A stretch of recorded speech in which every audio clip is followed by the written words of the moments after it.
Hi, I'm Lou. Another episode of My Car Story. We're in St. Charles, Illinois at the Indian Uprising, a Pontiac car show. And I'm here with Keith. Keith, what's your last name? Vrabec. Hi Lou, how are you today? Good, good, good. And Keith's got not only an interesting Pontiac, but a great story to this car. What did you bring today?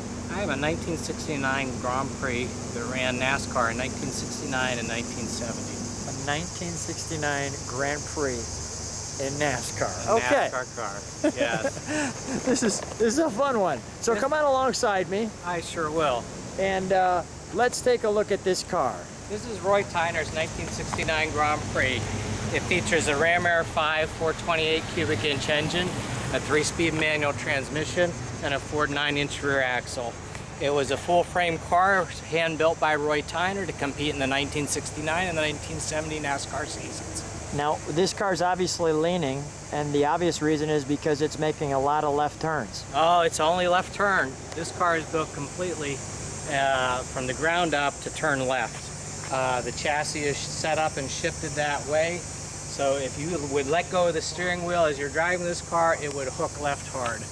Wow. Additionally, he has the brake set up to turn left with 4 different wheel cylinders in, so when you push the pedal, the car hooks left. So when you talked about this car didn't look like this. You restored this. What year did you find this one? I found this car in 1992. It was in a junkyard in Delaware in horrible condition. It was pulled from the junkyard and the gentleman sold me the car.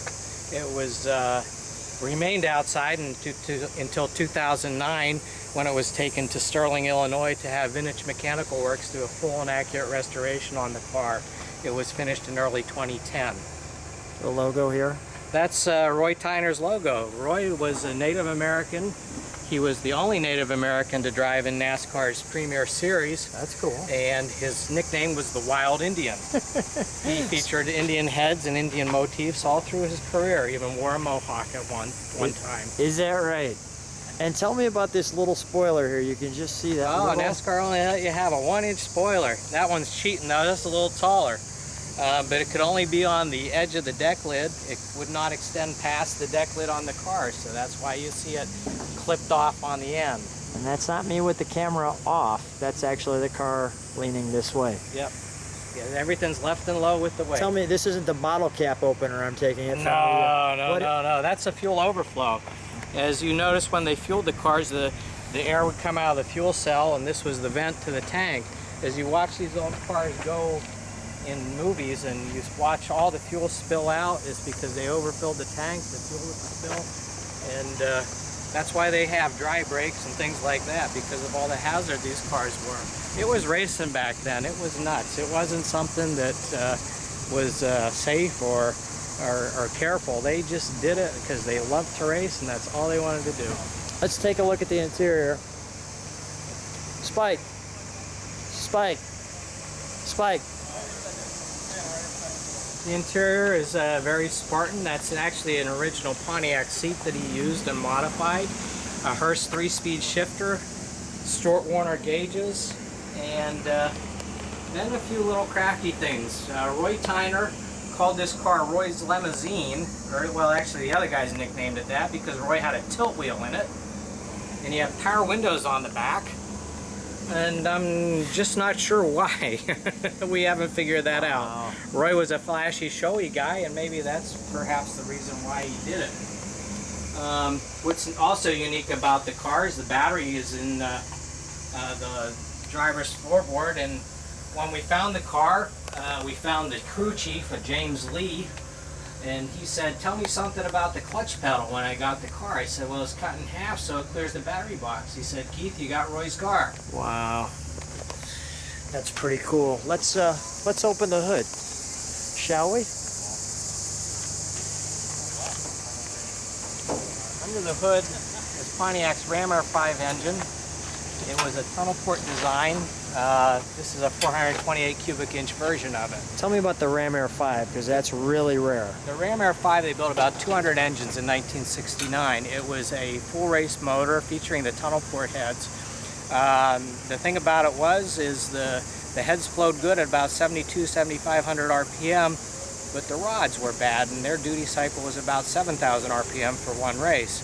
Result was a lot of blown motors. How many Ram Air 5s did this one blow? This car ran 31 races and blew 10 Ram Air 5s. Which is unbelievable. 10 to 200. Because that Ram Air 5 is like a super coveted engine. And that... Spike, hold this open because we're going to start this. Let Keith jump in and start it. So Keith, jump on in and start it so we can hear this. They don't make them like this anymore. Here's my Spike. There you go. There you go. It's a neutral, right? We're going to find out.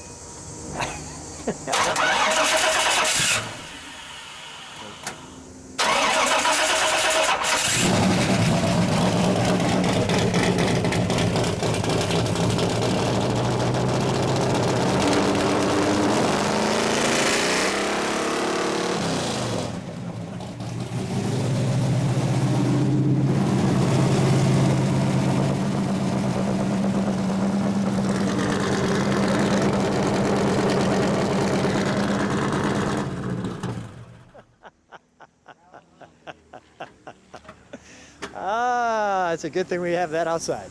All right, come on out. Don't get this on film. There's no graceful way to get out. No, yeah, I want to get it on film. Look like Richard Petty. Oh, telling you. long legs. There you go. You look great coming out of that. You've done that once or twice. How much fun is that to start up? That's fun to be. Takes a lot of bad out of a bad day. Let me just tell you. Yeah, you can have a bad day and start that up. Just watch this video. That's good stuff. Yeah. All right, let's relieve Spike of his duties here. Thank you. Thank you, Spike. What a fun car. Yeah, Keith, this thing's awesome. It's not, you know, you have to understand it. I'm not really like the owner of the car. The car owns itself. I am just the keeper of it. It's a testament to Roy Tyner and his family and all the early NASCAR drivers that really made the sport what it was. Yeah. Just out of love of racing, and that's why they did it. I love cars. That's why I did it. And it's a peach for everybody to enjoy. Keith, I just want to say thanks for bringing a car like this all the way back to its glory, its original glory. And what an amazing story. Thanks for being on My Car Story. Thank you, Lou.